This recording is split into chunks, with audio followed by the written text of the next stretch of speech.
The 2023 Sutherland Institute Annual Congressional Series. This morning features John R. Curtis, who is the Utah's representative to the 3rd Congressional District. I'm Matthew Brogdon. I'm the Senior Director of the Center for Constitutional Studies here at UVU, and we're delighted, along with the Gary R. Herbert Institute for Public Policy here, to have been asked to co-host this event with the Sutherland Institute. The Sutherland Institute Congressional Series facilitates civic engagement and civil dialogue as our delegation members speak on a range of critical issues. Constituent engagement matters now more than ever, and these events offer unique, uninterrupted presentations that inform and educate. John R. Curtis represents Utah's 3rd Congressional District. Since being elected to Congress on November 13th, 2017, Representative Curtis has worked on 15 pieces of legislation that were signed into law, ranging in diverse topics such as better managing public lands, combating human trafficking, reducing burdensome regulations on small businesses, and more. Representative Curtis serves on the Energy and Commerce Committee, including serving as the Vice Chair on the Energy, Climate, and Grid Security Subcommittee and Communications and Technology Subcommittee. Before coming to Congress, John was a small business owner and served as the mayor of Provo City for 8 years. John has been married to his wife Sue for 40 years, and together they have 6 children and 15 grandchildren. I hope you'll join me in welcoming John R. Curtis.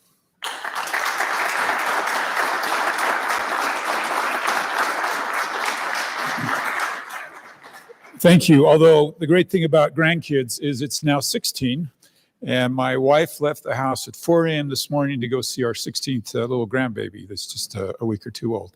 They're the best. I'm so pleased to be here.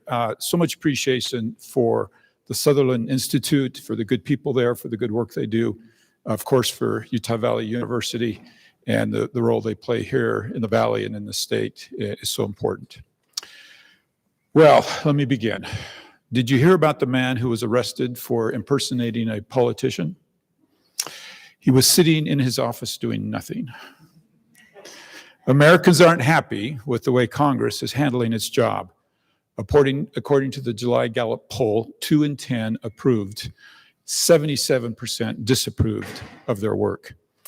Many come to the hallowed halls of the U.S. Capitol now, not to legislate, but to be activists, create viral moments, and pass blame on others. This creates an environment that promotes government by crisis. Very few are willing to launch themselves into the process of running for a federal office, getting elected by their peers, and traveling weekly to sit in a room full of people who are waiting to attack you at the right moment, embarrass you, and taint your reputation. Our country needs effective lawmakers that will return confidence, listen to their constituents, and pass bills that benefit all Americans. Why don't we feel like we're getting these types of leaders? Today, I share with you 10 reasons that, in my view, lead to dysfunctional government.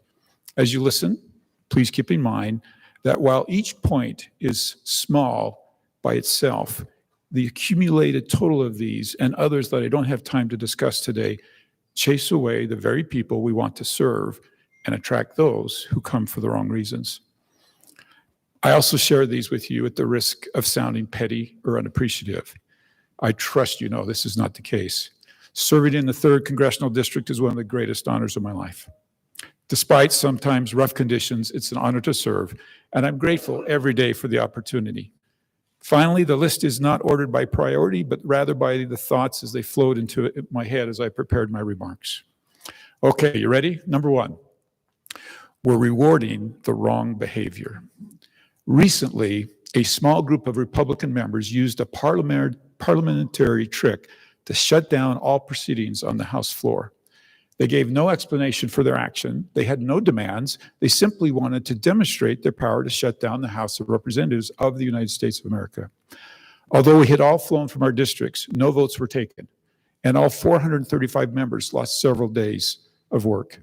Shortly after that, in a closed-door meeting of Republicans, one of my colleagues stood up and told us that his daughter was dying of cancer, The previous week, he had left his daughter to come to do his duty in Washington. Imagine how he felt about these tricks. Sadly, yesterday, I received an email that his daughter had passed away.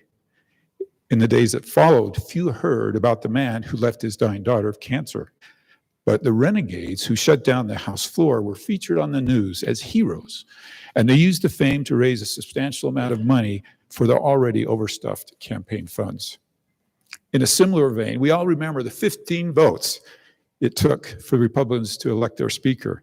At least one of the persistent no voters sent out fundraising emails after each vote bragging about how he was holding up the process and how he desperately needed your money to keep up the fight. At one point, he even boasted that he received everything he wanted and there was nothing else to ask for, but he continued to vote no so that he could keep the dollars flooding in. Those who play tricks, those who act like spoiled teenagers, raise large amounts of money and get the TV time. When's the last time you heard about a bill that passed in an overwhelming bipartisan majority? It happens all the time, but it doesn't make the news. If we want effective, hard work, what are we doing to recognize and reward it? To the media, I ask, are you willing to report on all the news, not just the news that generates revenue? And are you willing to spend the time to help viewers understand why something that seems mundane is really very important? To those of you complaining about ineffective government, are you willing to go past the surface and really see what's happening in DC? Are you really willing to find out something good about your congressman and tell your neighbors about it on social media? Number two, we are unwilling to make elected office a good job. The mayor of New York City makes $258,000. Now, I know that sounds like a lot of money, but think about this. He has 325 full-time employees. He oversees everything from public safety, sewers, transportation, parks, and every aspect of New York life. By comparison, a CEO with those responsibilities and those number of employees, the average salary is $15 million. Where are skilled leaders likely to go? Elected office or the corporate world? So who are we left with? No wonder New York attracts billionaires to be its mayor. Now, please allow me a disclaimer.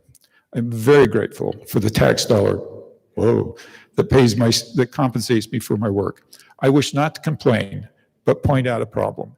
Approximately 1/4 of all members of Congress sleep in their office because without appropriate reimbursement, they can't afford to maintain 2 households.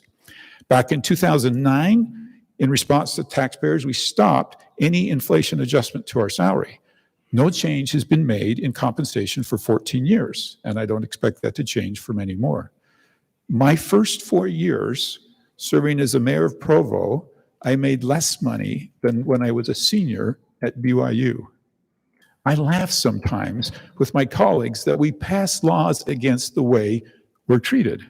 In other words, we wouldn't let an employer get away with our working conditions. Now, I get it. We don't want elected leaders profiting off their service. But the alternative is that we attract only the personally wealthy or those so addicted to power that they don't care about the compensation. To those of you, and I hear your voices all the time, that fear that members of Congress somehow make money off their job, possibly by cheating or the notoriety or the celebrity they obtain by being in office. After all, President Obama made millions being in Congress, right?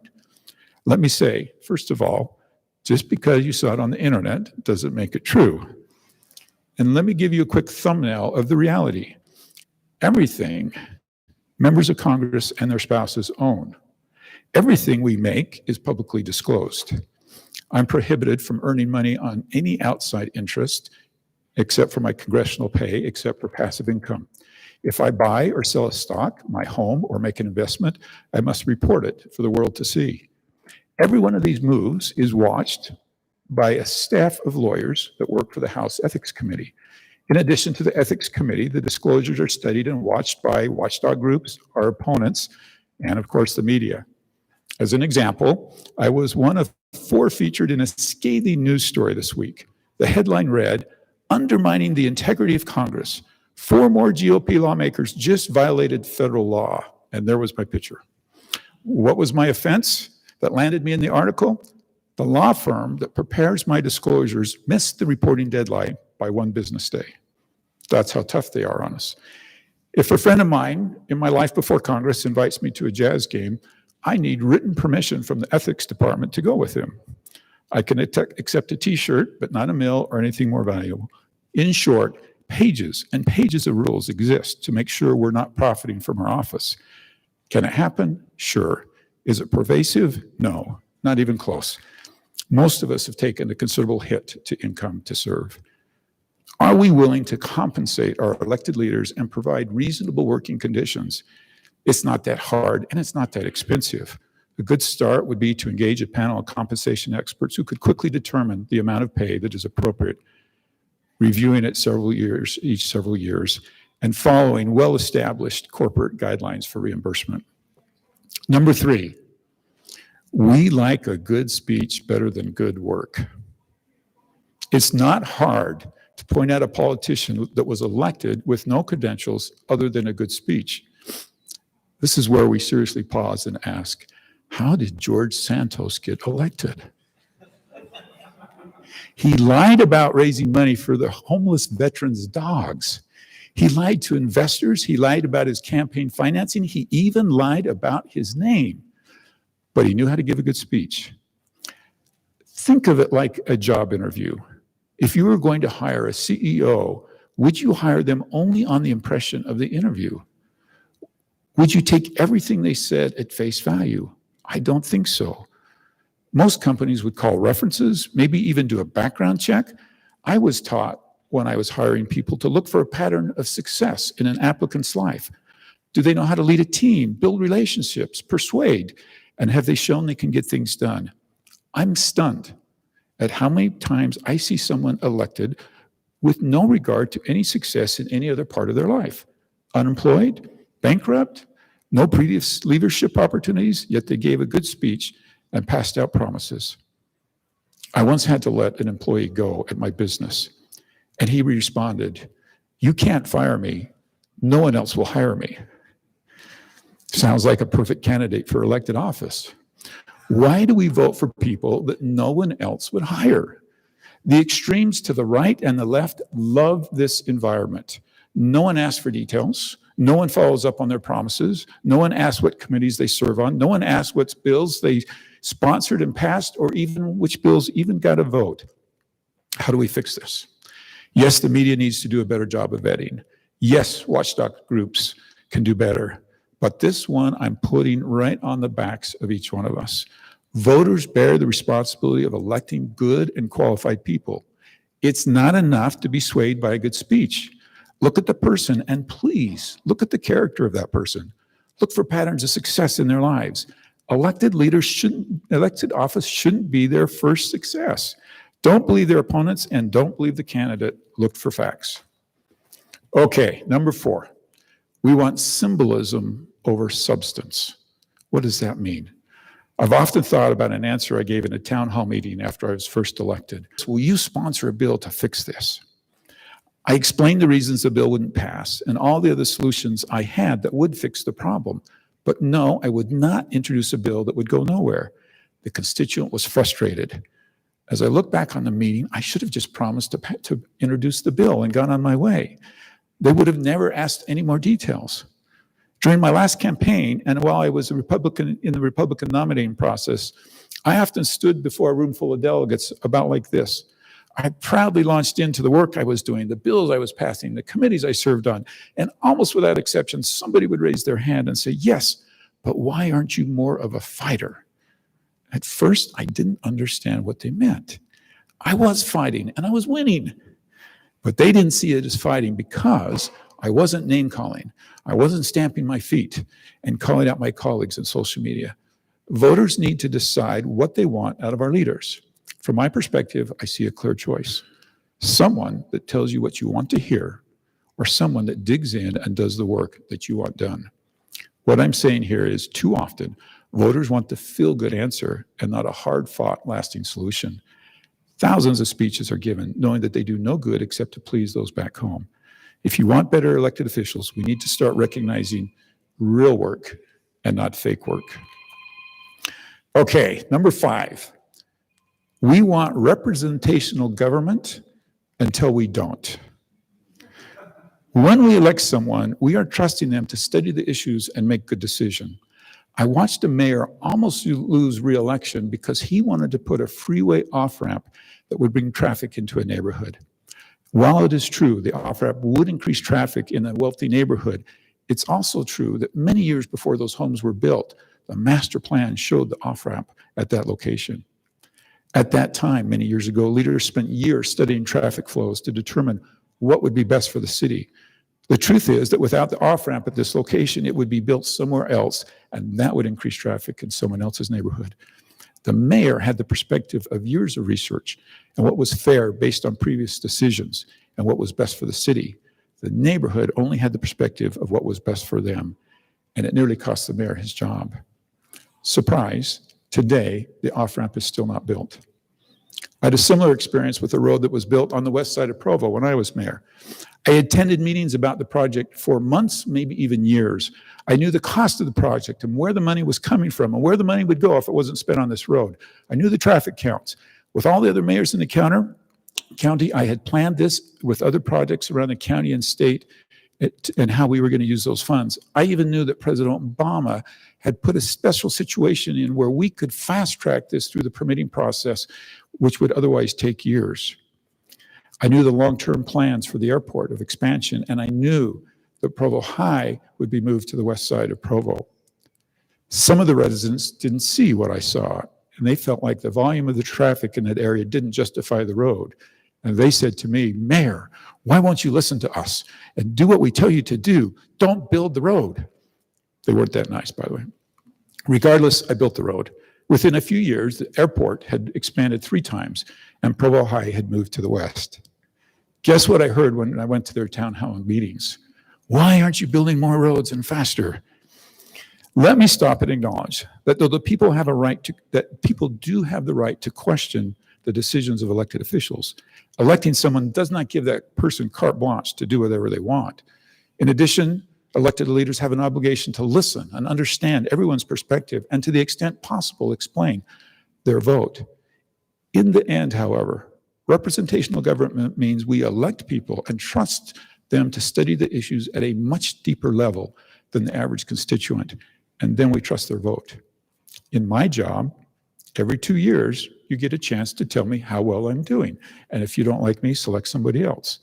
Are we electing men and women of character and trusting them to represent us, or do we second guess their every move? Number 6, we tolerate bad behavior when their political philosophy aligns with ours, and we don't question their motives. This point needs almost no explanation. And I'm going to resist the urge to bring up several examples that would cause quite a deal of controversy in this room. But I think this is the source of much of our political divide today.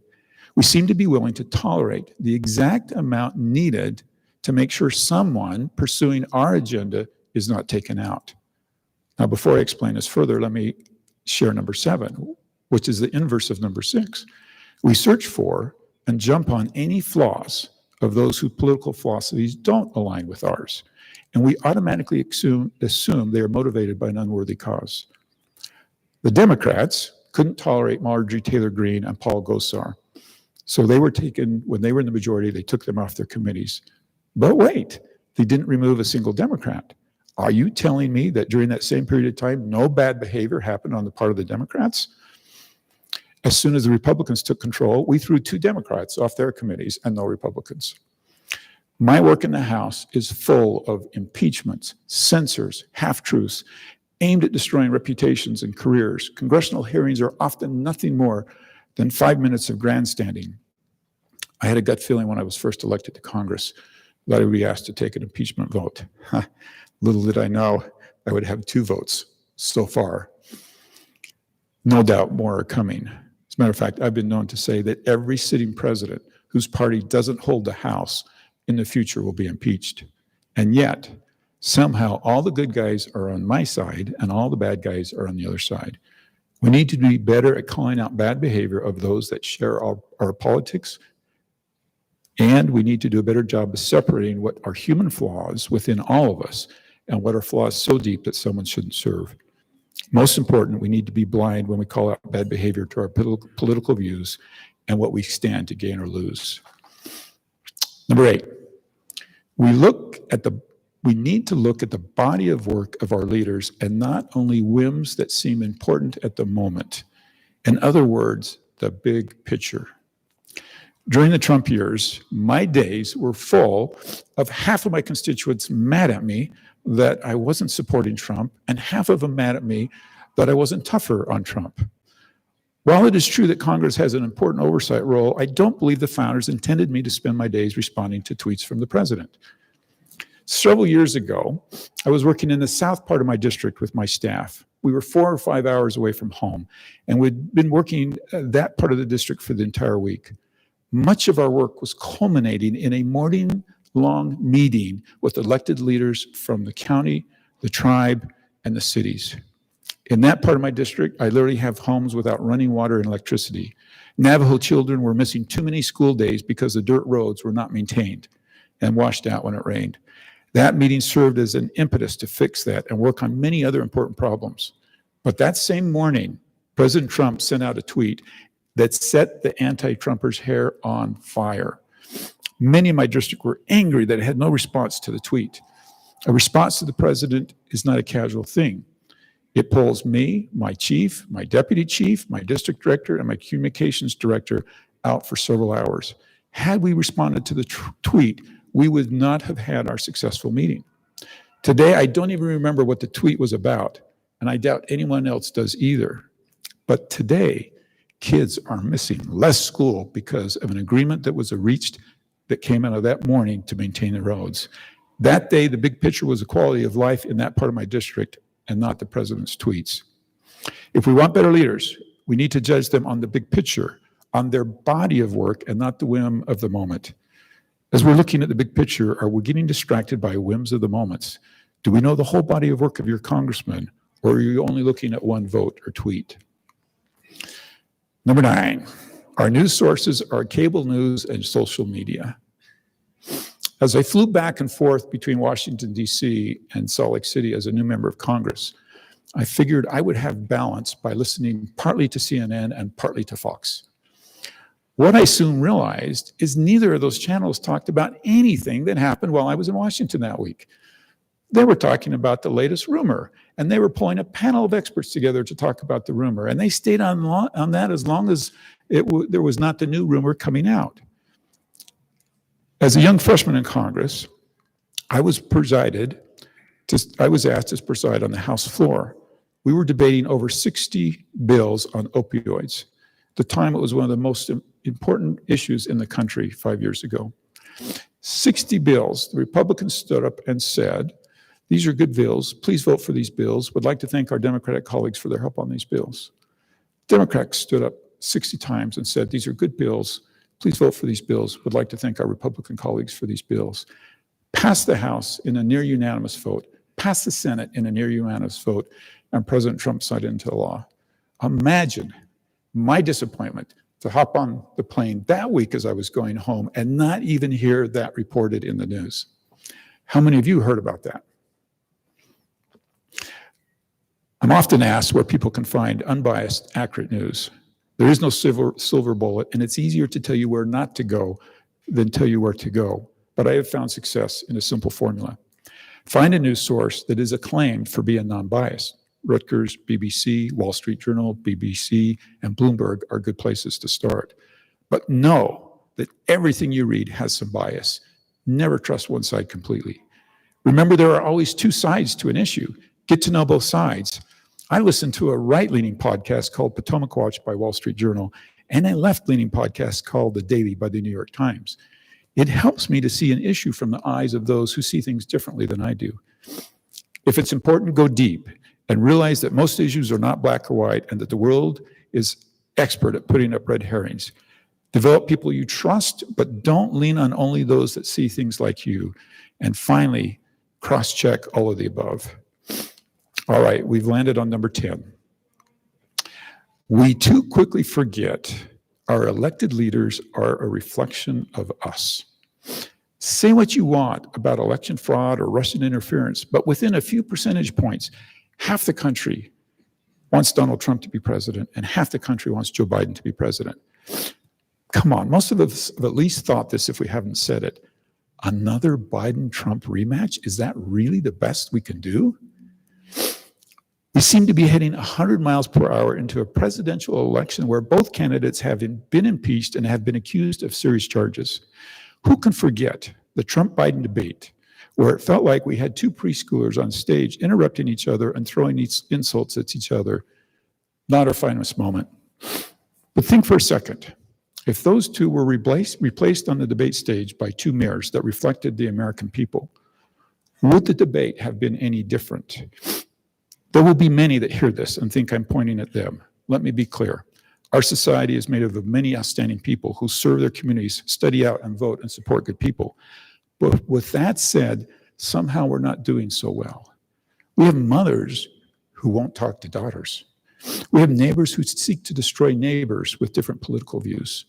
We say things on social media we would never say face to face.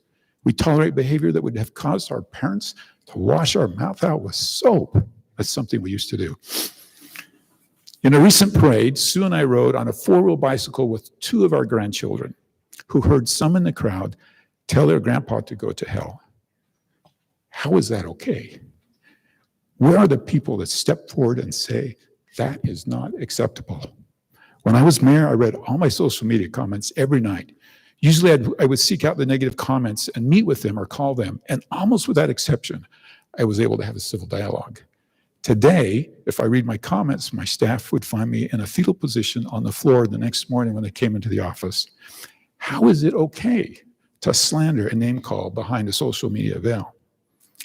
Now, I'm an optimistic person. I believe in the greatness of this country, our founders, and the Constitution. I look back in history and I can see that the country has had some dark moments, but we have emerged from every one of those better than when we started. Thank you to those of you who seek goodness, who serve in so many ways.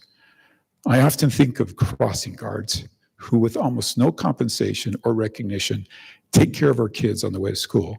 There are millions of crossing guards symbolically among us. I'm grateful that Governor Cox and his wife are spending their political capital to improve civility. Years from now, I won't remember the governor's position on legislation, but I will remember his efforts to lead us back to civility. Thank you to President Nelson for one of the most impactful sermons in my life. Thank you to media personnel that don't gloss over the bad, but don't use gotcha tactics and also seek to find the good as well. If you haven't tuned into Boyd Matheson, I suggest you do and replicate his approach. Thank you to those of you who give time and money to support women and men and women, not based on their vote, but on their efforts to earnestly endeavor to do the right thing. Thank you to those of you that look beyond social media posts or sensational cable news. Thank you to those of you who give me and my colleagues the benefit of the doubt. Thank you to family and to especially spouses who bear the biggest brunt of the negativity. And thank you to every one of you that looks for and finds the good. Last week I was in Kenya with some of my colleagues. We saw malnutrition, corruption, and almost no infrastructure. Imagine this. The country has 5 inches more rainfall as an average than Utah's wettest, driest year. Let me get that right. The country has 5 inches more rain on average than Utah's wettest year, yet they have no water storage, so crops go unwatered and populations go thirsty. I listened with pride to the U.S. Ambassador of Kenya when she reminded everyone that even on Americans' worst day, everyone around the world still wants to be us. At the conclusion of our trip, the members of Congress sat around the table and shared experiences. Republicans and Democrats in the room with no press, no social media, and everything agreed to be off the record. It was a magic moment, the type of moment that happens more than you know in Washington, and the type of moment the founders intended, and one that I wish you saw more often.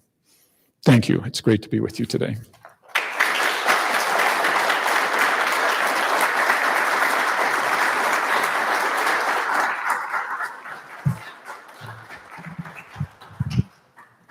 Thank you, Congressman, and thanks to all of you for joining us today. It's my pleasure to have a brief conversation with you, try and drill down a little bit into some of the things you talked about. And Our team will rearrange a couple things so it continues to look good for the folks watching on the live stream.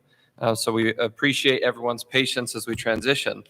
I want to drill down on something you said. You essentially took the approach of being very optimistic, especially towards the end, talking about there are things that should give Americans hope, things that should give Utahns hope.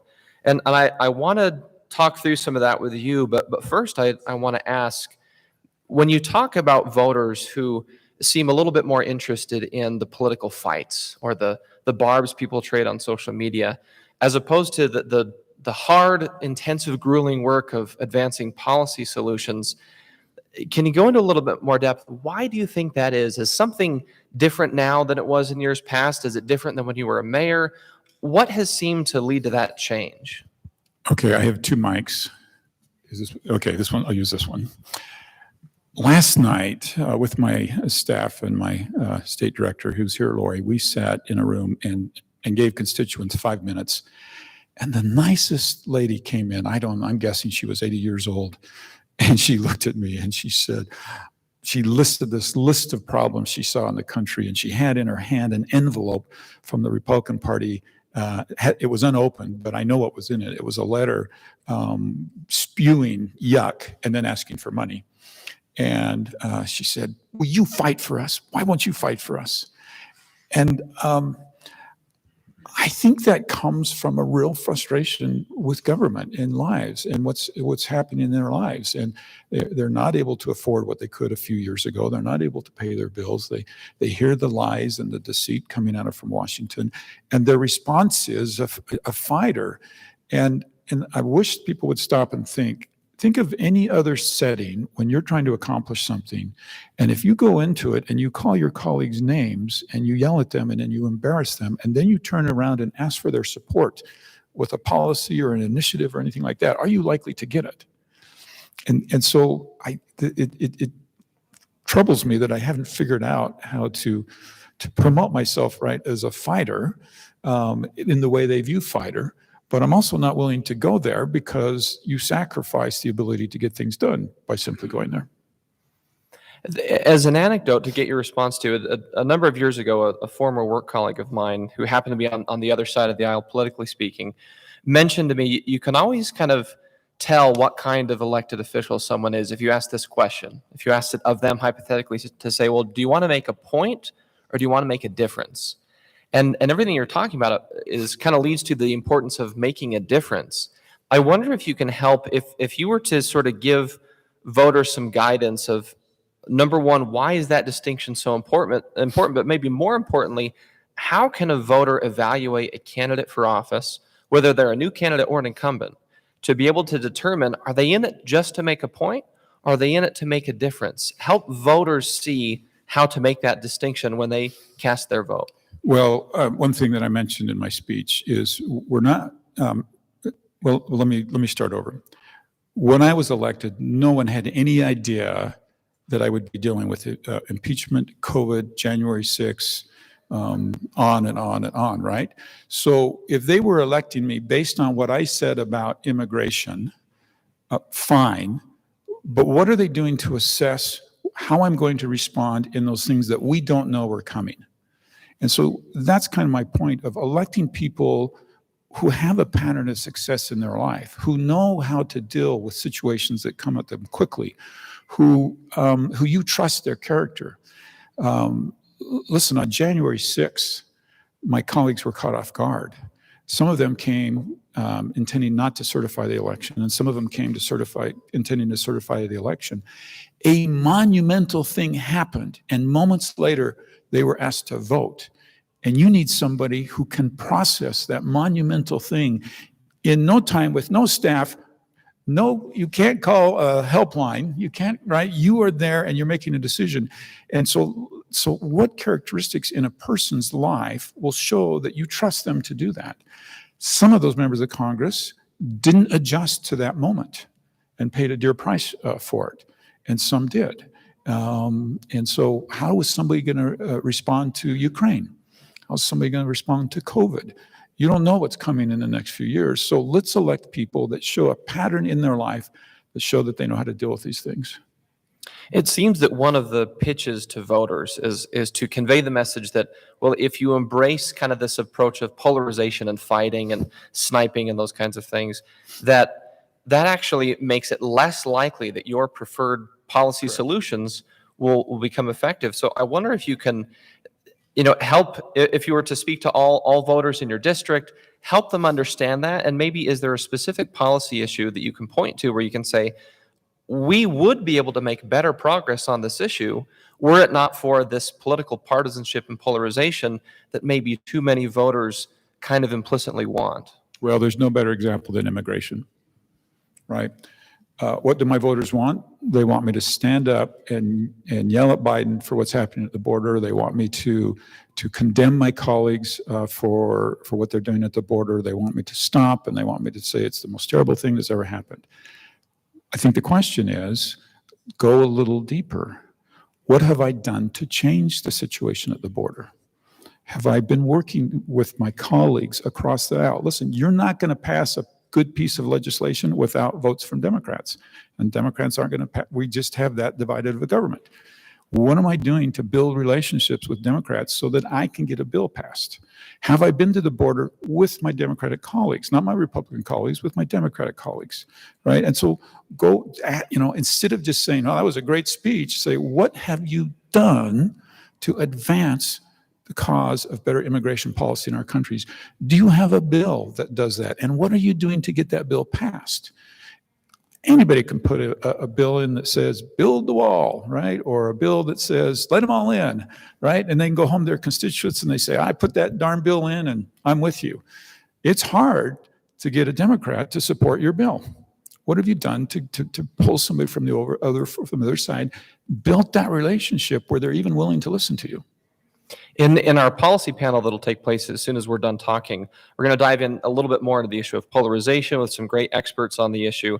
And I wonder if you can articulate for the voters essentially what can they do in their own lives. So you kind of see it in the realm of Congress, in this very political institution, kind of institutionally built to at times feel polarizing.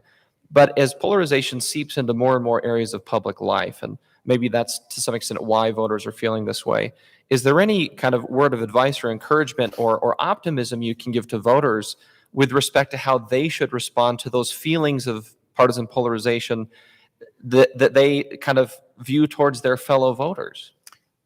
Yeah, let me go back to this mirror concept.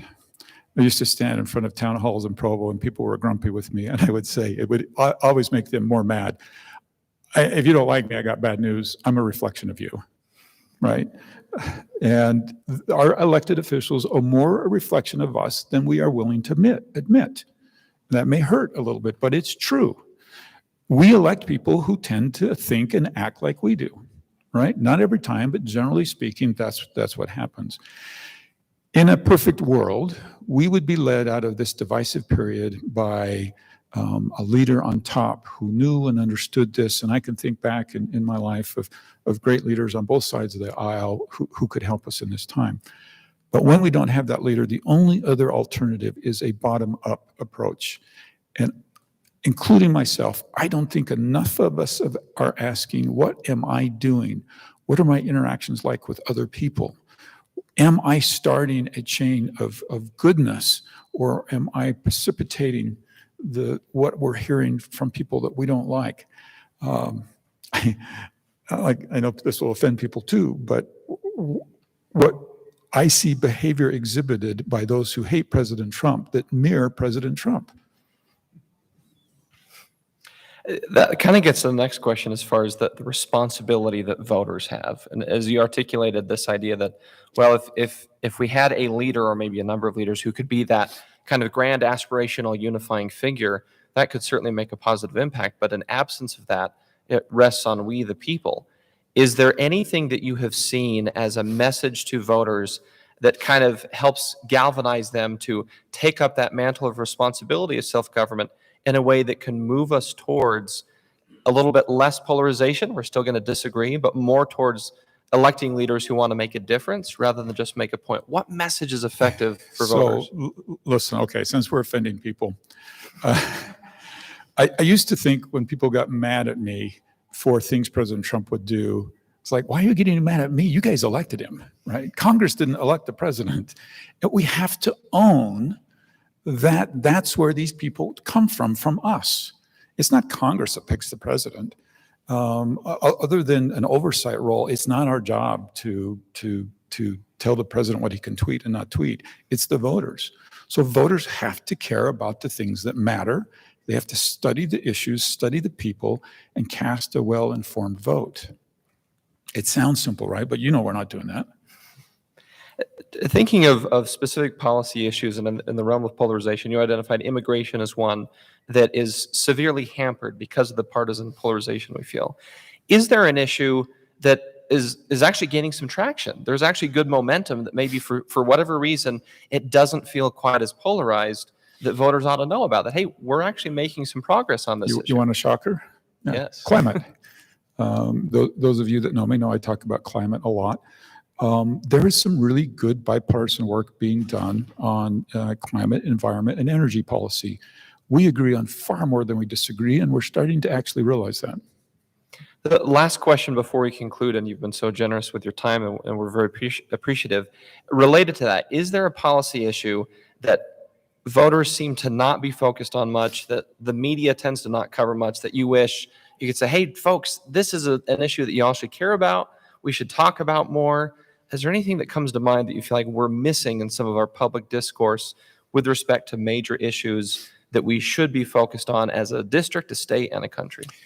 Well, the one that comes to mind, it's not fair to say we're not focused on it, but we're not focused on it enough, and we're focused on it only in spotty areas around the country, and that is the budget, the debt that we're incurring.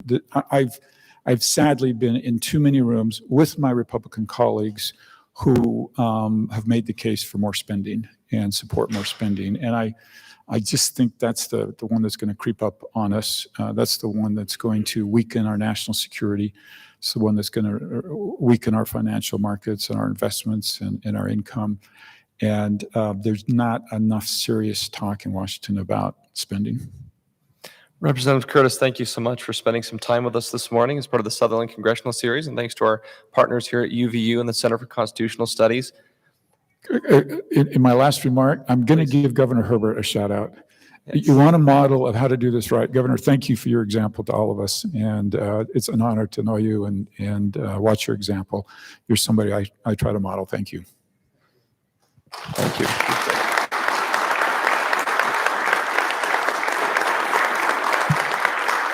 The representative will have to take off, but if everyone can keep your seats, we have the event continuing with a policy panel. We mentioned we're going to talk to a couple of experts in the context of polarization.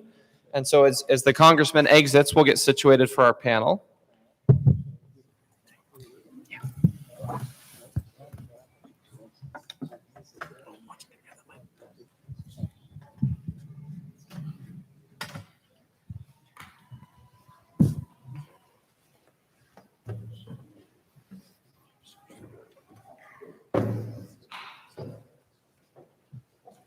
Thanks for bearing with us while we play musical chairs and musical. We're joined now by our two panelists, policy discussion portion of the Sutherland Congressional Series. It's my pleasure to introduce, we'll start here with Verlin Lewis. He's the Sterling Professor of Constitutional Studies here at Utah Valley University. And he's also the author of The Myth of Left and Right, which was just published this year. It's a brand new book that will be very relevant to what we're talking about today. And also Derek Monson, he's the Chief Growth Officer for us at Sutherland Institute. He manages the policy team and has done a lot of work and writing on polarization as well. So Verlin and Derek, thanks so much for talking with us this morning. Thanks so much for having us.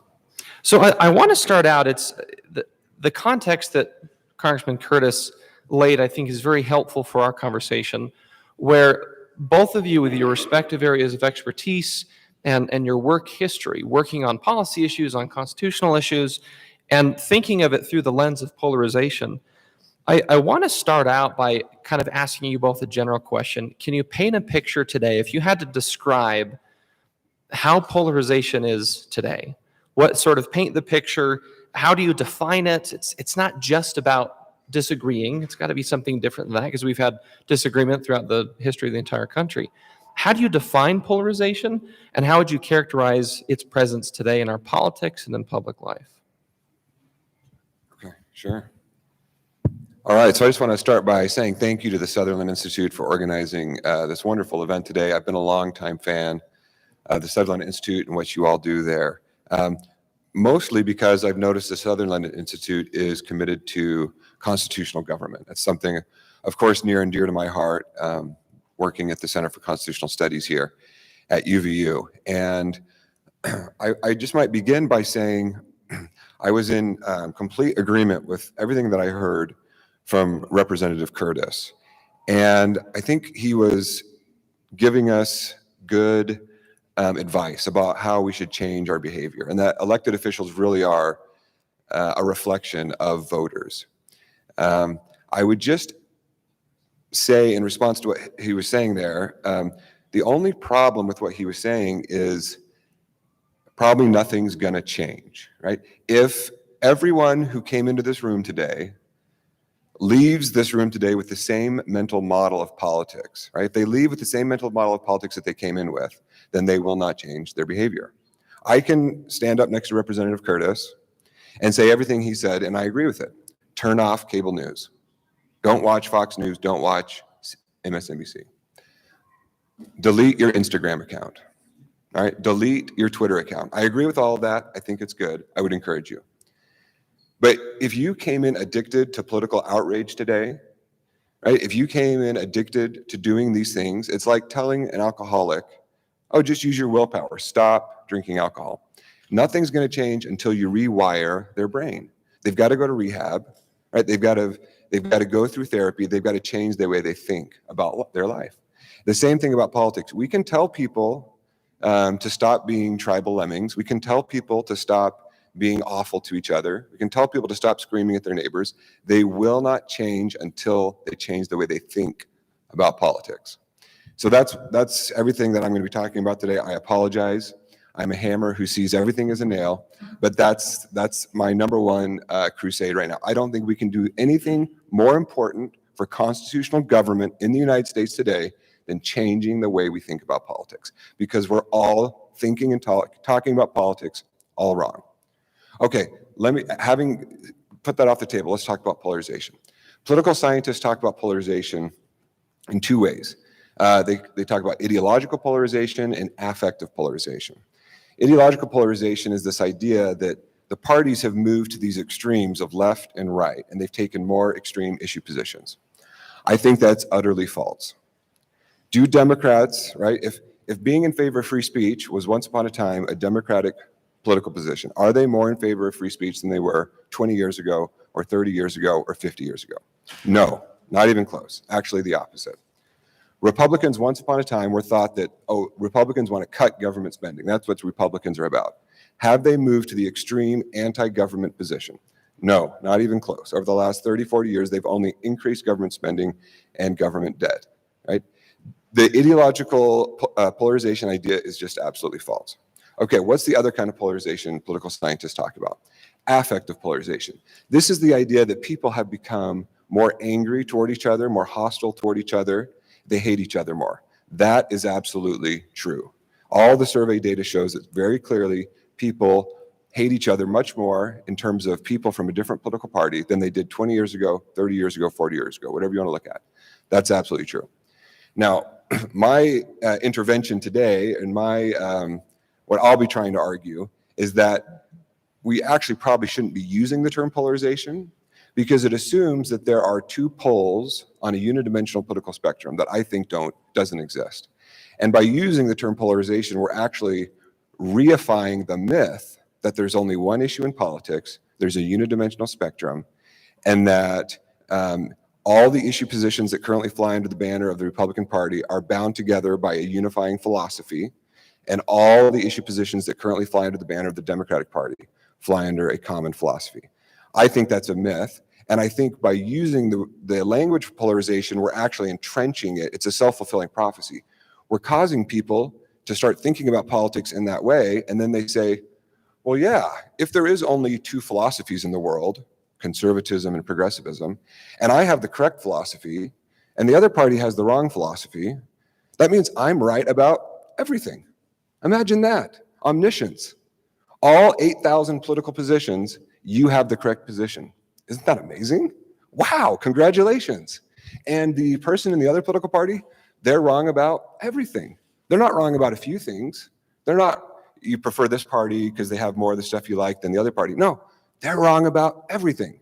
Well, if that was really the case, if that's the way you view politics, a unidimensional spectrum, and just all you have to do is sign up for the correct side, then yeah, I wouldn't want to be neighbors with that person either. They're wrong about everything.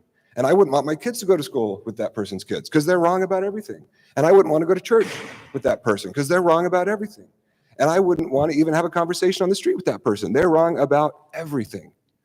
If that's the way you view the world, if that's the way you came in today, you're going to leave that, you're going to keep watching Fox News. You're going to keep watching MSNBC. You're going to keep going on social media. You're going to keep being horrible to your neighbors. And if you're not, then that's a credit to your character, but you'd be a lot better off if you gave up that view of politics. So that's my view about polarization. Thank you, Verlin. Derek, how would you characterize polarization? Define it, describe it for us today. How embedded is it? Would you agree with Verlin's definition, maybe offer a different definition or some different layers to it? Yeah, I think I would add some layers. I definitely agree with what Verlin's saying about kind of this myth of spectrums, right? The poles. And I think that's true on various levels, and it's been so it's a valid, important thing to think about when we're thinking about trying to solve these issues of our politics. I think the layer I would highlight is how much polarization is a social phenomenon, right? I think, excuse me, I think you can see, for instance, on the news what's going on in Washington D.C. and think, oh, that's just the Washington corruption or something. You think something that's not really something that touches me. I don't like it, but it is just this distant thing, right? Faceless, distant thing.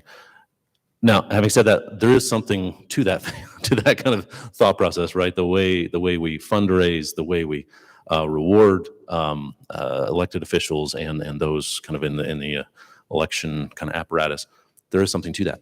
But when it comes down to polarization, we move oftentimes in politics with our social group. And that may not be immediate, but over time, it is true. Perfect example, Utah, when former President Trump ran the first time as a candidate, was one of the kind of higher resisting states. Now, eventually, he still won. But there was enough of a phenomenon of that you had reporters coming to Utah. And in fact, at Sutherland, we help show some of these reporters around trying to figure out what is it about Utah. And there's a few other areas of the country that are Republican areas, red states that are resistant to kind of what Donald Trump stands for or stood for at the time. And but then fast forward to today, and he gains high levels of support, certainly much higher than back then. And now maybe there's some political dynamics of, he won an election and people tend to rally around the winner, but that actually highlights how it's a social phenomenon, right? You rally with your social group. And so when your social group is moving in a polarized direction, whether it's being more kind of extreme in the rhetoric, being more attacking of the other side, is just, as Verlin said, being all completely wrong, that influences us. If it's our friends and it's our neighbors and it's the person that we used to go to college with and those kinds of dynamics. And it's really, really, really hard to just simply resist that.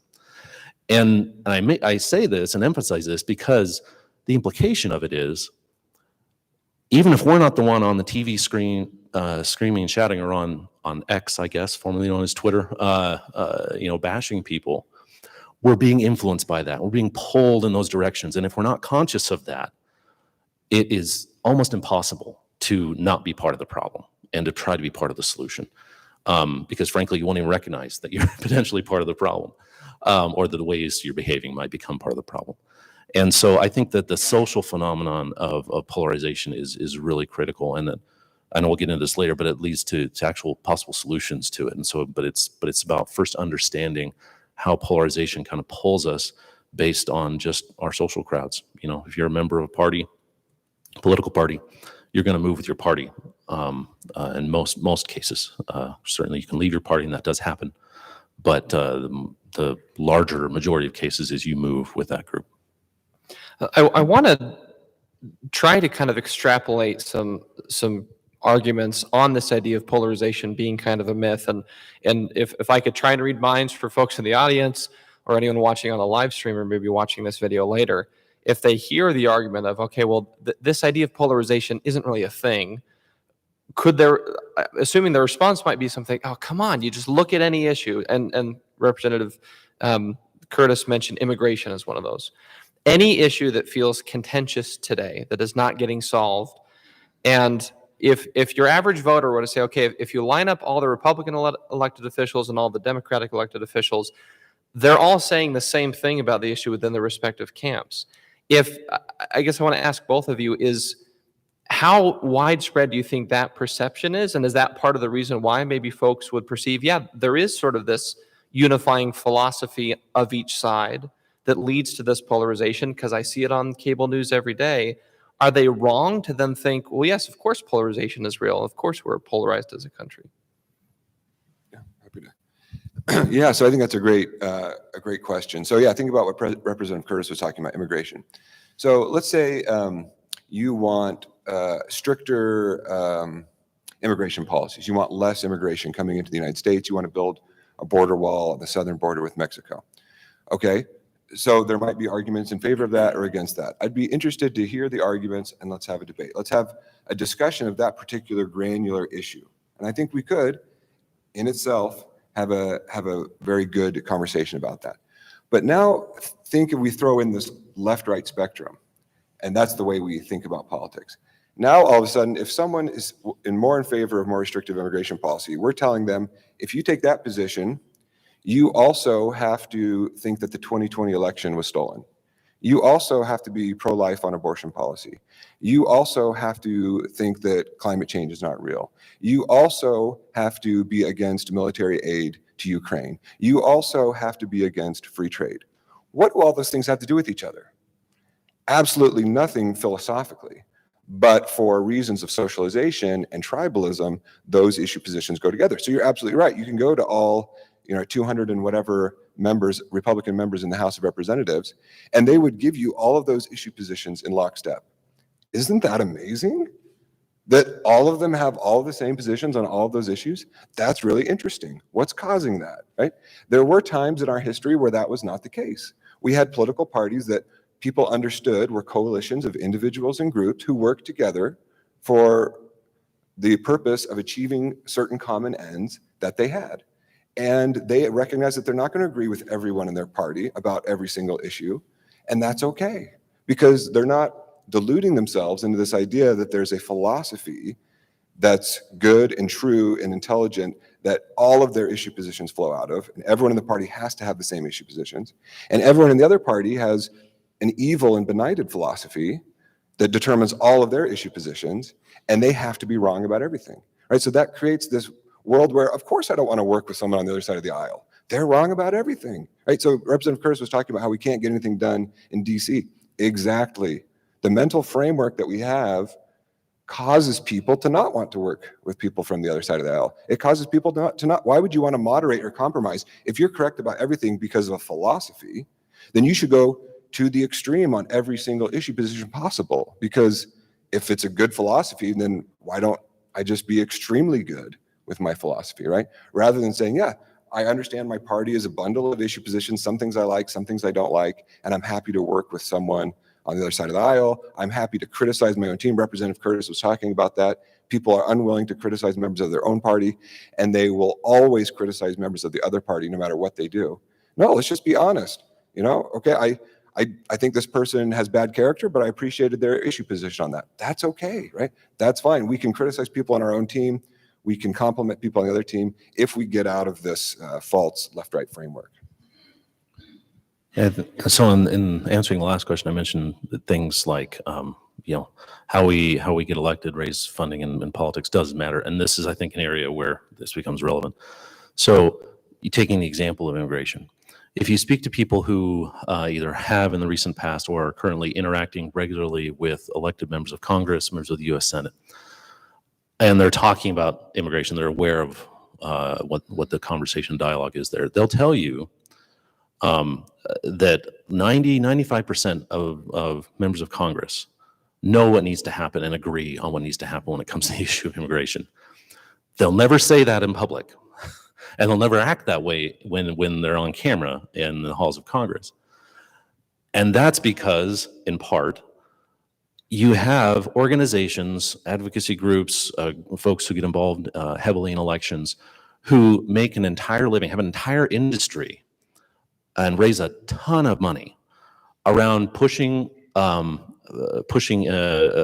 viewpoint, an agenda, or perspective that keeps people away from that common sense solution that we all know we have to have on immigration. And if members of Congress start to veer too closely to that, they get threats. You're going to get primary. We're going to run this person against you. We're going to give them a boatload of money to go after you. And there's legitimate instances of lots of them, actually, of members of Congress being defeated that way. And so they have actually, members of Congress actually have a reasonable kind of belief, that they will lose their office if they do that kind of thing.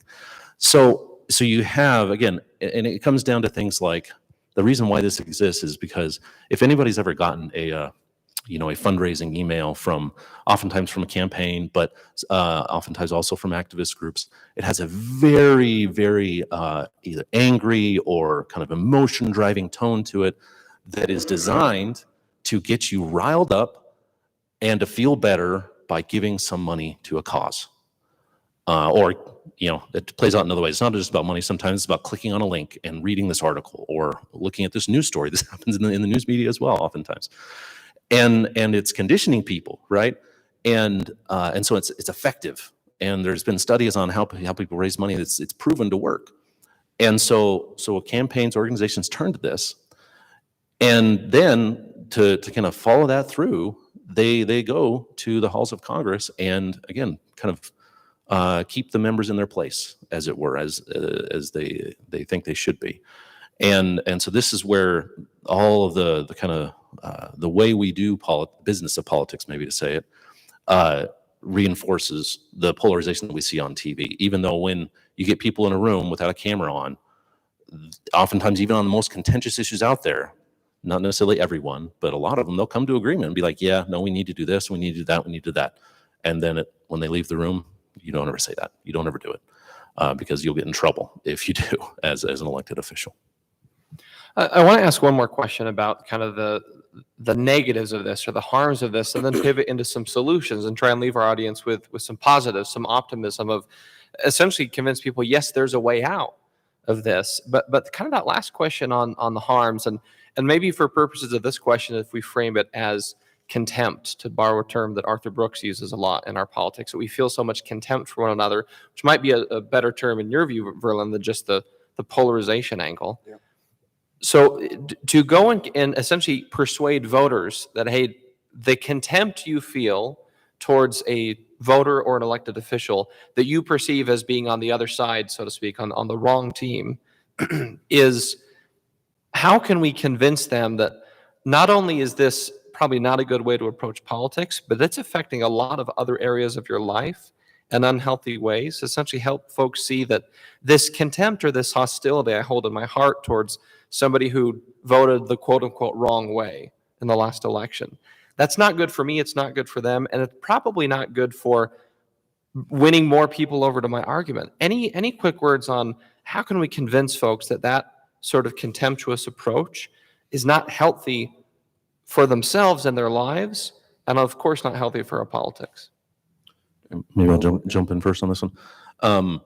I think a lot of it just comes down to honest self-reflection, So the thing you just described of contempt for another person or another group of people, if you're honest with yourself, you'll realize that you're not really happy when you're that way, when you're thinking about those things. And ask people what they want in their life. They want to be happier, right? Now, even if it's not just about personal happiness, a lot of people have experienced the loss of important relationships to them because of politics. There's obviously the kind of stereotype of, it gets uncomfortable to talk about politics and family and things like that. But that's been taken to extreme levels, to the point where some people can't even be in the same room with each other anymore in the same family or in a community or those kinds of things. And again, if you actually look at yourself honestly in the mirror, or maybe what has to happen, to follow the kind of the addict analogy. Someone who loves you has to come and hold up a mirror to you, and help you be honest with yourself. You recognize that's not a place you want to be in. It's something that's not helping you. It's not helping your family. Certainly, it's not good for your community, and doesn't create the kind of neighborhoods and the kind of societies that we want to be in. Again, going back to the example of when then candidate Trump was kind of rising. One reporter in particular, a man by the name of Tim Carney, came to Utah and he went to several other places trying to figure out what was the commonality among the areas that seemed more resistant to Donald Trump. And what he came to a conclusion of in his news writing, and eventually wrote a book about it, was the tight-knitness, I guess, if that's a word, the healthiness of their communities and their institutions. So in other words, they had these kinds of neighborhoods, these kinds of organizations that we all actually want for ourselves and our children when you think about it. And the stuff we're talking about just destroys that, right? It just blows it up.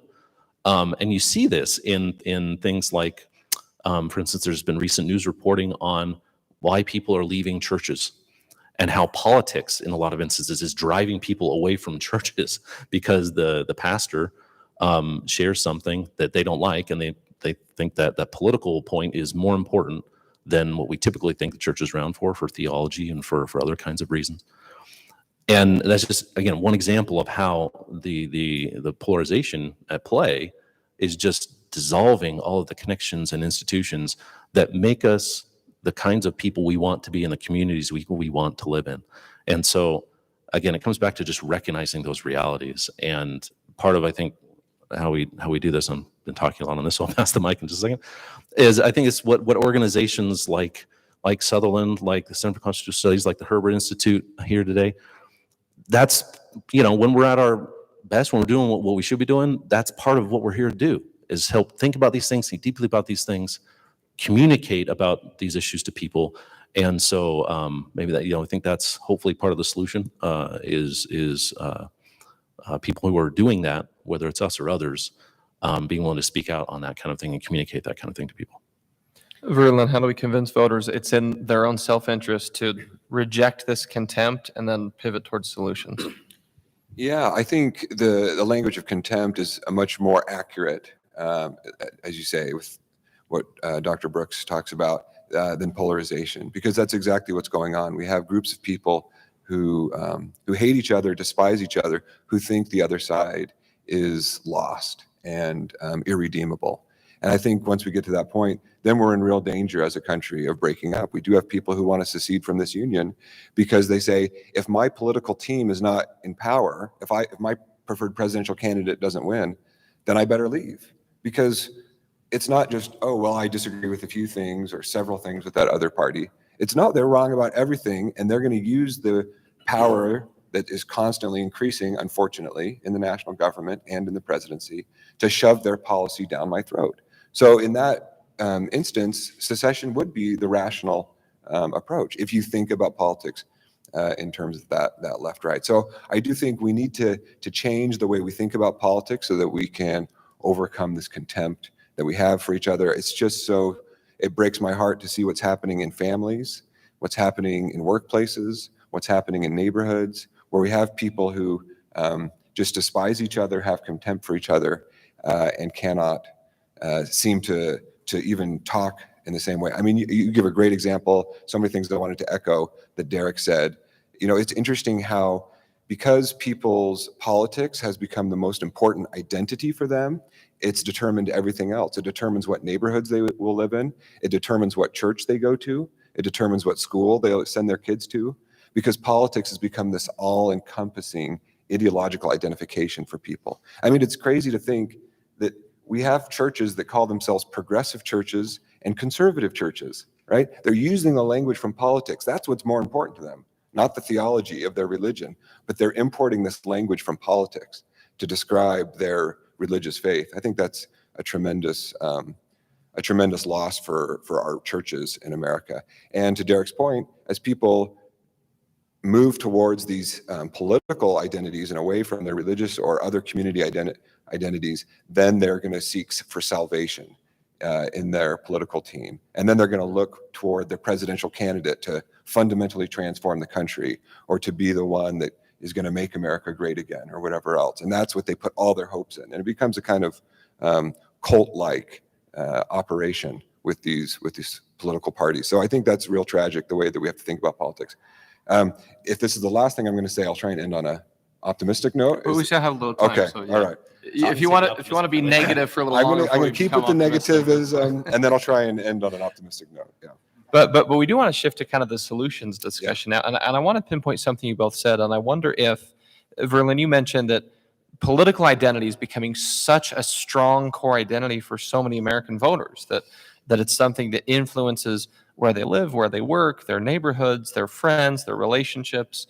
And so I want to ask both of you, would one potential solution be to sort of encourage voters, encourage citizens, take account of your own life and ask yourself real questions as far as, okay, when I'm on my deathbed, am I going to look back and say, man, I'm really glad I stuck it to that guy on Twitter who was wrong on issue X, Or are you going to think, well, did I have the family life I wanted, kind of the life of faith I wanted? So I wonder if some of these other identities, whether it's some kind of belief in a higher power and a higher purpose, whether it's family, whether it's neighborhoods or your work, is that one of the solutions? It's not even political to tell voters, go and build up your connection to some of these other identities that are, or at least should be, kind of apolitical. Strengthen those first, and then see how that affects the way you approach politics. Is that maybe one of the solutions? I think it definitely is. And, but I do think we can't get to that point until we change the way we think about politics. And so I'll just give an example. A religious figure who I happen to really admire, probably some of you here as well, is a man by the name of Russell Nelson. And he gave a talk about a year ago saying that our identity is one of the most important things that will determine our success and happiness in life. Who do we identify as? What is our identity? And he went through and listed some of the identities that were most important to him and that he thinks should be important to others. And they're the kinds of things that you were just talking about. My identity as a father, as a husband, as a community member, right? And he says, and I agree with him on this, don't let other labels get in the way of those most important identities. And here's some labels that he talked about. Political labels, right? If you start using political labels like left and right, people will assume things about you that are going to be inaccurate. And you're going to assume things about other people that are going to be inaccurate. And you're going to start treating people with contempt in ways that you shouldn't, because you're going to, again, think, well, I'm right about everything. I have this, sense of false omniscience, and they're wrong about everything, not just about politics, but about everything, because politics is now pervading everything in our lives. So I do think we should take stock of, at the end of our lives, what really matters. And I think making the best kinds of decisions that are going to end up giving us happiness in life are going to be choosing the correct identities and shedding the less important or even harmful labels that society might want to push upon us. Yeah, and I would agree with that. This line of thinking that emphasizing some of these other identities is important. I think one way to look at it is just what you're talking about, and this is recognizing who we really are as people. Whether you pull the answer to that question, when each of us come into this world, we're not political first, right? We're a member of a family first. And then as we grow, maybe we become a friend or a neighbor before politics ever really reaches us. But the way our politics is working is to say, toss that all out. No, you're political first, foremost, and always. And then everything else should align with that. So, I mean, if you really want to take a philosophical perspective, you could say, well, it's just kind of against nature, kind of the way things are designed to work. And so to the extent that can help reorder things, I think it is valuable. Ultimately, again, being more of a social phenomenon, I think to really find the solution, that's going to have to happen within the context of groups, and maybe it starts at the individual level, but then branches out to all those groups that you're a part of. Family, friendship, neighborhood, community, church, and that's really, I think, where that kind of thing can take hold and start to change things. So I want to touch on maybe how to apply this to policy disagreements. So let's say if you're talking to voters and they say, okay, great, Verlin and Derek, I did what you suggested. I took stock of my life and I increased my faith commitment, my role as a member of a family, as a member of community, all these other things. I've done all that and I feel less angry, but I'm still a little angry because a given issue is something that I feel like we're just getting wrong in this country, and I want to articulate my point.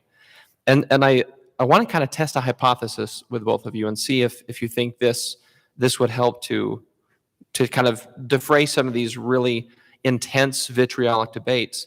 And a recent issue that's garnered a lot of debate is the issue of student loan forgiveness for folks who have completed higher education degrees.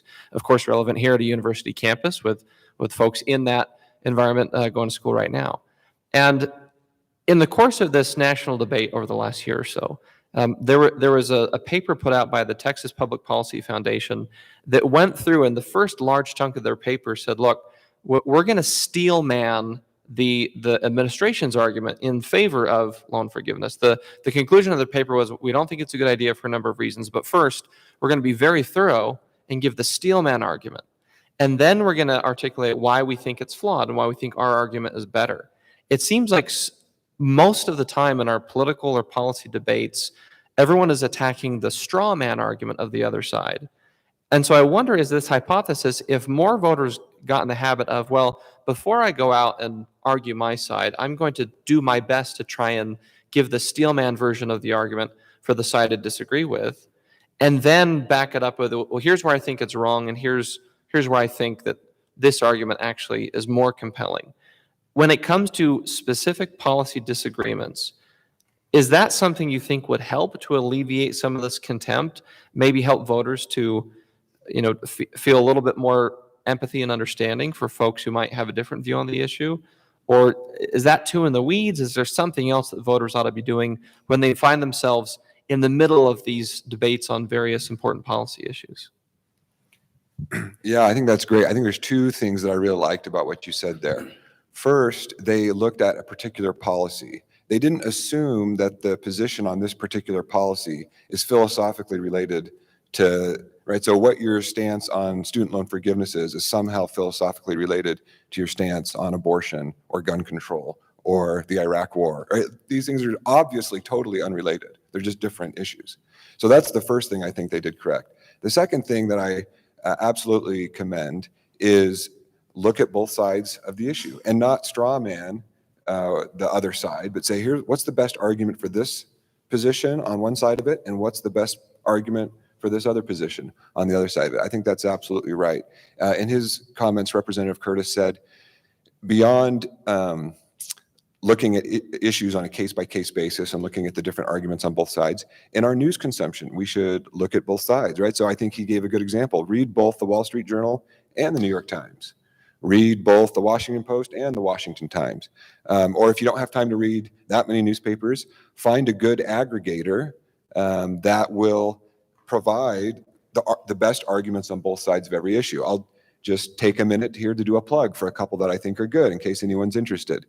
Isaac Saul runs a newsletter called Tangle. He does this. He says, here's what this side is saying on an issue. Here's what the other side is saying on this issue. And he doesn't straw man. He gives the best arguments on both sides.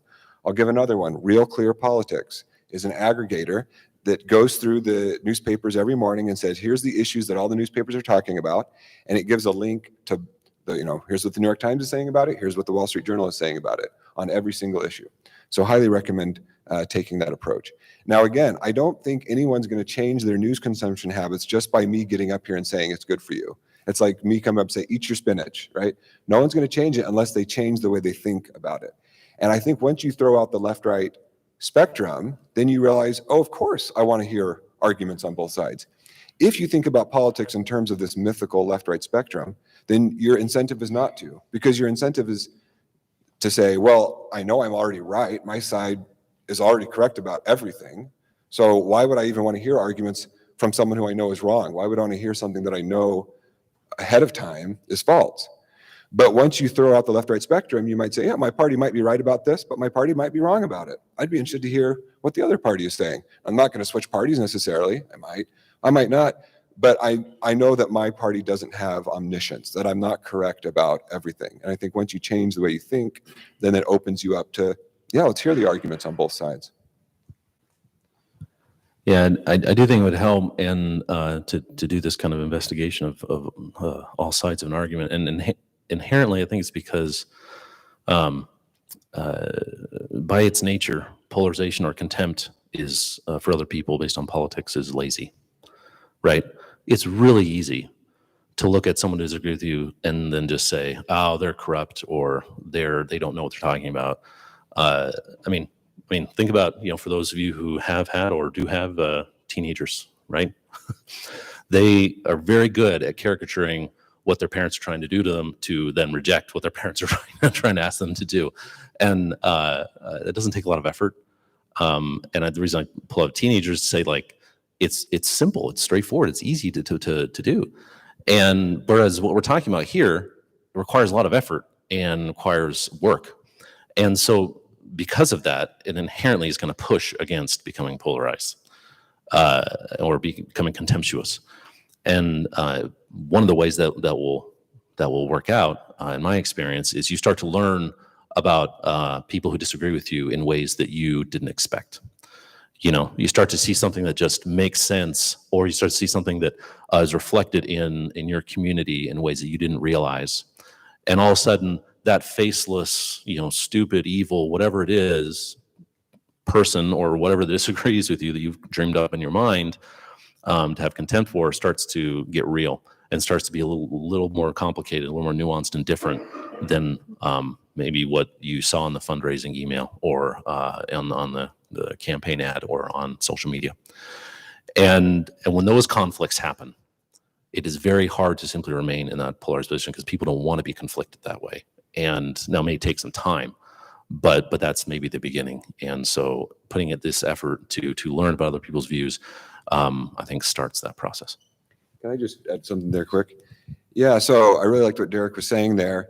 And I think the student loan forgiveness example that you gave is a good one and interesting because I think it illustrates how the labels that the left-right spectrum relies upon are false. And so you think about how people who call themselves progressive, they'll say, well, I'm a progressive because all of my issue positions pursue the essence of social justice. So all 832 issue positions I have promote social justice. That's the one thing. And conservatives, the essence of being a conservative is they're against social justice. And all of their issue positions go against social justice. Now, you could concoct a story post hoc, just like an astrologer would do, to describe why whatever evidence I present to you, well, this promotes social justice and that other position promotes social justice. But of course, we could just as easily flip it around, right? So right now, I think isn't it Team Blue that's in favor of student loan forgiveness and Team Red is against it? Well, yeah, Team Blue can spin a story by saying why student loan forgiveness is in favor of social justice, but so could Team Red, right? And if you look at the data, whose student loans are being forgiven, it tends to be people who come from money, right? First generation college students, working class people attend college at a much lower rate, right, than people who have generational wealth and who have other sources of wealth to rely upon.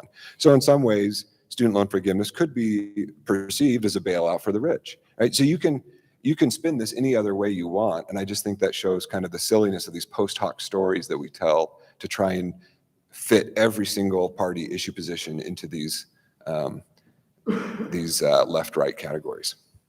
So we have a few minutes for questions, and if I can ask Dan from our team, we'll switch mics up here just so he can walk around with a microphone, or do we have one back there working? Okay. And so anyone who has a question for our panelists, be thinking of that, just go ahead and raise your hand, and Dan will come over to you with a microphone. While he's grabbing that, I'll ask for kind of the 15-second answer from each of you. You mentioned earlier the role of think tanks, the role of universities. What should voters and folks in the audience know, and who should they follow? So obviously, we can plug our various organizations, but just your very brief answer, what do people need to remember about the role of institutions like policy think tanks, universities, groups within universities that can help alleviate some of this and maybe focus more on the policy discussions? You want me to take that question first? Yeah, so again, I just am so grateful for the Herbert Institute, for the Center for Constitutional Studies, for the Sutherland Institute. these are academic institutions at their best. Now, as someone who spent decades on college campuses, I will just tell you, a lot of places don't get it right. A lot of universities, in fact, I would say the vast majority of social science and humanities departments and colleges are in the business of ideological axe grinding. They've been captured by one particular ideology that calls itself progressivism, and they just push out ideological axe grinding in their teaching and in their scholarship. That's not what we do at the Center for Constitutional Studies. That's not what the Herbert Institute does. That's not what the Sutherland Institute does. They say, we're open to a diversity of viewpoints. We're interested in different arguments and different ideas, and we want to have an open discussion. So I am, for one, very concerned about what's going on in college campuses, how we have shout downs, how we have canceling of speakers who don't fit the orthodoxy. I think it's a huge problem in our country. But I am given hope when I come across academic institutes like Sutherland, like Herbert, like CCS that are doing it the right way. And I hope that continues and spreads to more and more places across the country.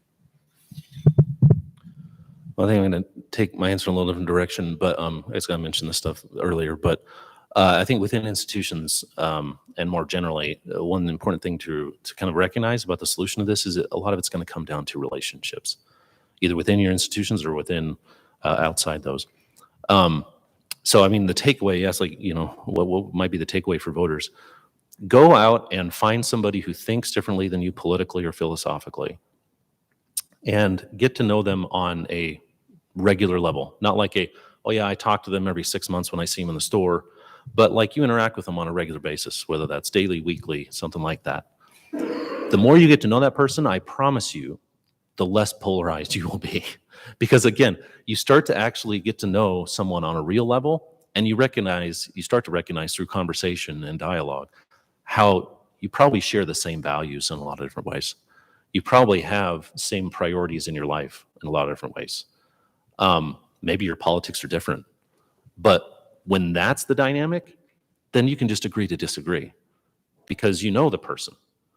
When we sort ourselves into kind of, you know, homogeneous kind of groups in various kind of measures of homogeneity, then those people who are different than us are actually a threat, right? There's something outside, something foreign, something aliens. You know, they are not real people anymore.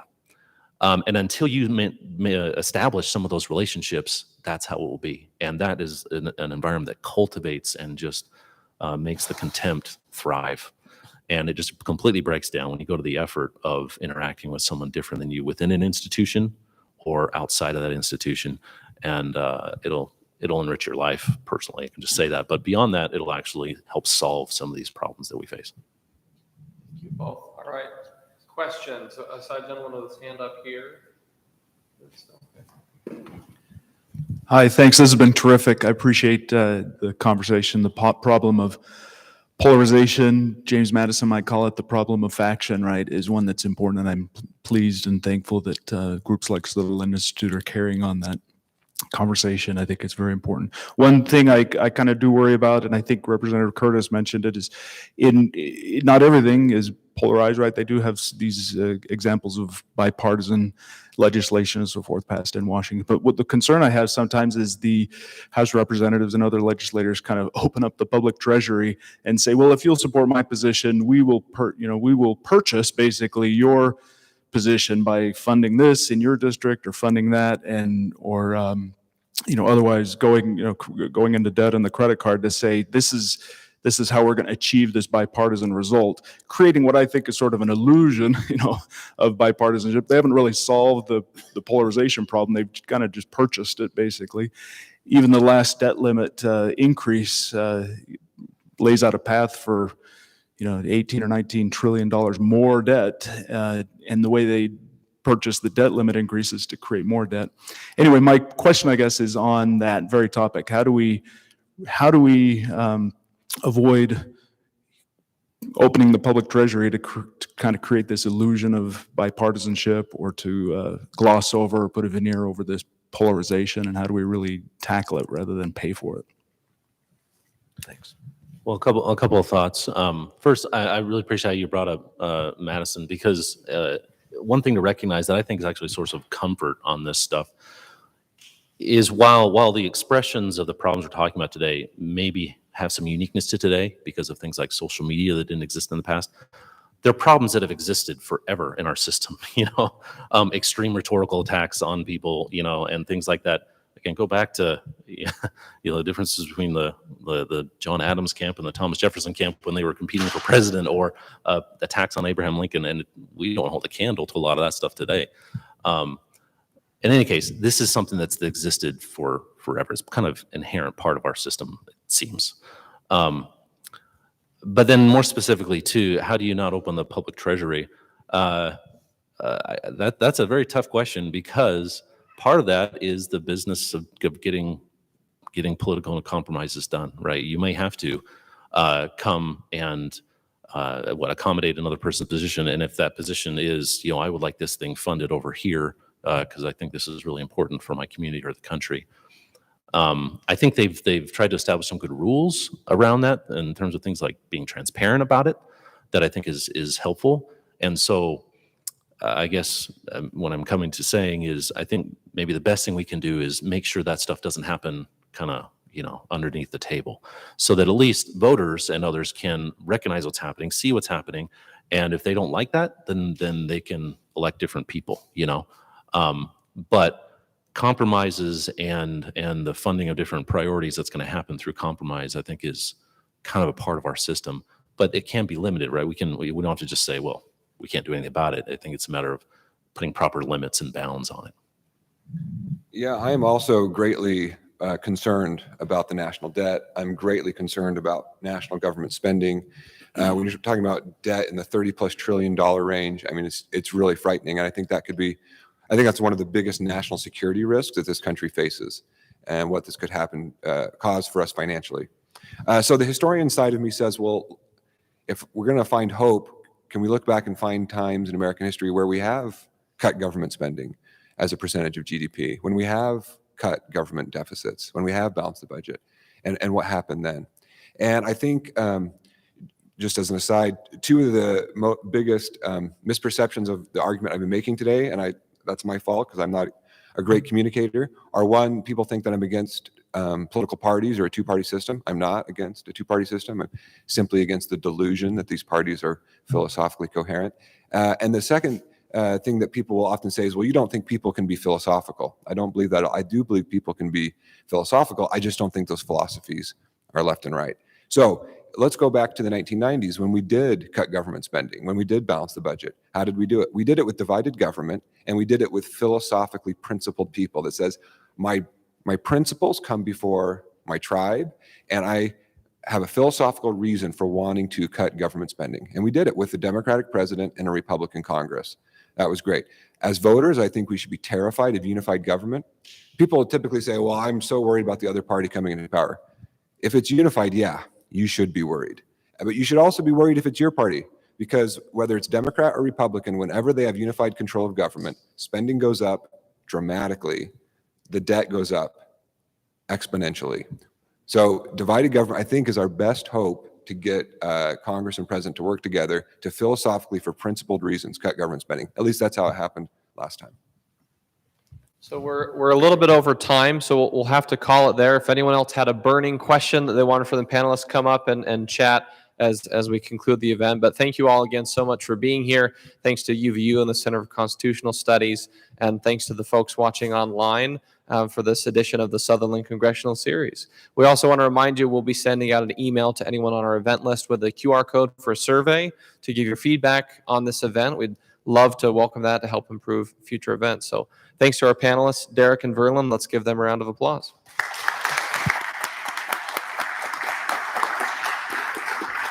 I didn't get to say my optimistic stuff. Thanks.